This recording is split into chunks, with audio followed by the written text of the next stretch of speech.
Marikina Shoe Museum. The city of Marikina in the Philippines is one of the 17 cities that make up Metro Manila, one of the most populous metropolitan areas in the world. Marikina was former capital of the province of Manila during the declaration of Philippine independence. The city is divided into two districts and composed of 16 barangays. Located along the eastern border of Metro Manila, it is bordered on the west by Quezon City and to the south by Pasig City and Cainta Rizal, to the east by Antipolo City, the capital of Rizal Province, and to the north by San Mateo, also in Rizal Province. Marikina is one of the most populous cities and wealthiest local government units in the country. Marikina was given the title the shoe capital of the Philippines because of its notable shoe industry, being the biggest manufacturer of shoes in the Philippines, producing almost 70% of shoe production in the country. Shoemakers in the city recently finished creating the world's largest pair of shoes, and it was only recently that the Guinness World Records recognized this feat.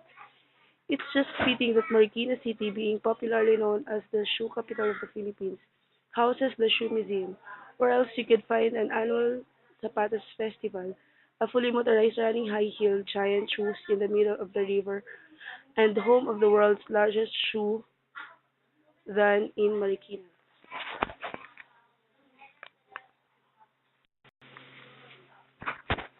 The Shoe Museum was conceived in 1998 under then Mayor Bayani F. Fernando on the assumption that the city, being the shoe capital of the Philippines, can be a significant venue for nurturing the historical and cultural values of its shoe industry.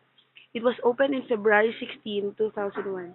The Shoe Museum was initially called the Footwear Museum of Marikina, located along J.P. Rizal Street and just across the Our Lady of Abandoned Church.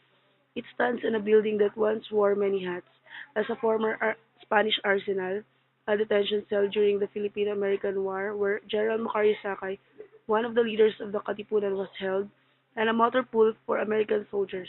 And after the Second World War, the Tuasan family used the building as a rice mill of the entire hacienda.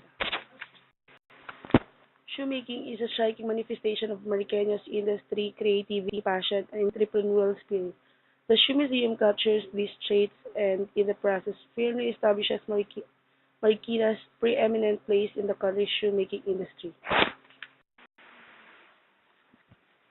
Marikina is noted as one of tourism and cultural hub in Metro Manila. It is also the home of Philippine Footwear Federation. Aside the traditional shoe and leather industry, many places in Marikina are now recognized for its eco-friendly points, balance of industry, people, and nature.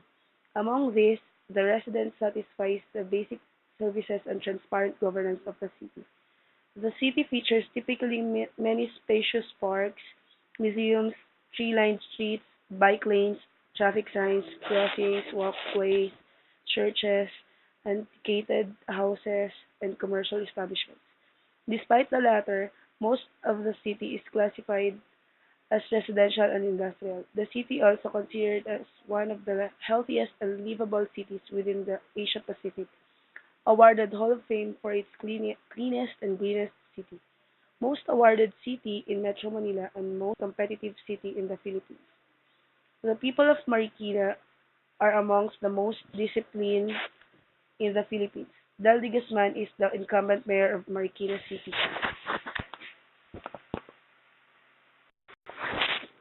Marikina's shoe museum might be small for a museum, yet it is big enough to be the shoebox of over 1,000 pairs of shoes belonging to presidents, vice presidents, senators, ambassadors from all over the world, Marikina mayors, traditional footwear from various countries, and a collection of entries to city-sponsored shoe design competitions. The gallery's most prized collection is more or less than 800 pairs of designer shoes once owned by the shoe lady herself, former First Lady Imelda Marcos, are part of the 3,000 pairs collection, which she accumulated performing her duties as First Lady during her husband's 20-year incumbency. She wore those shoes at meetings with dignitaries, both here and abroad. Photos showing Mrs. Marcos during key state occasions accompany some of those shoes on display. These shoes now benefit the local shoe and fashion designers and manufacturers as they carry the exquisite designs and fine craftsmanship of the foreign shoe artisans. Imelda's shoes occupies more than 5 shelves in the museum. According to the curator, these shoes are just a small, cheap fraction of the Imelda shoe collection.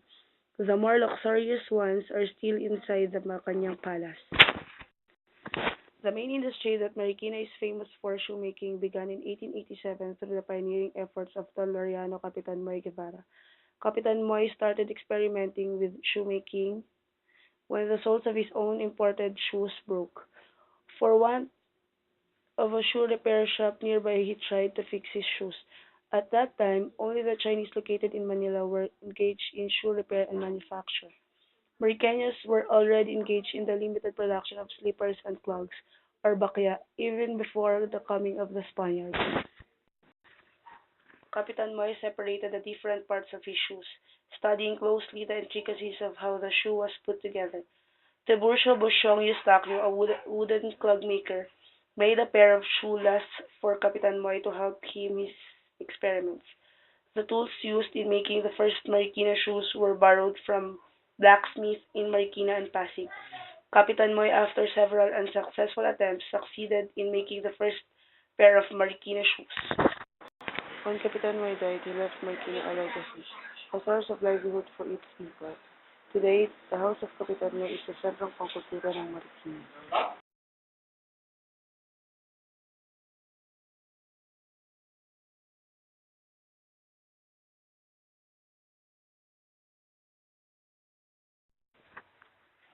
Blue Wave Marikina, also known as Blue Wave at Markinton, is a mall and office complex in Marikina City, developed by Fedland.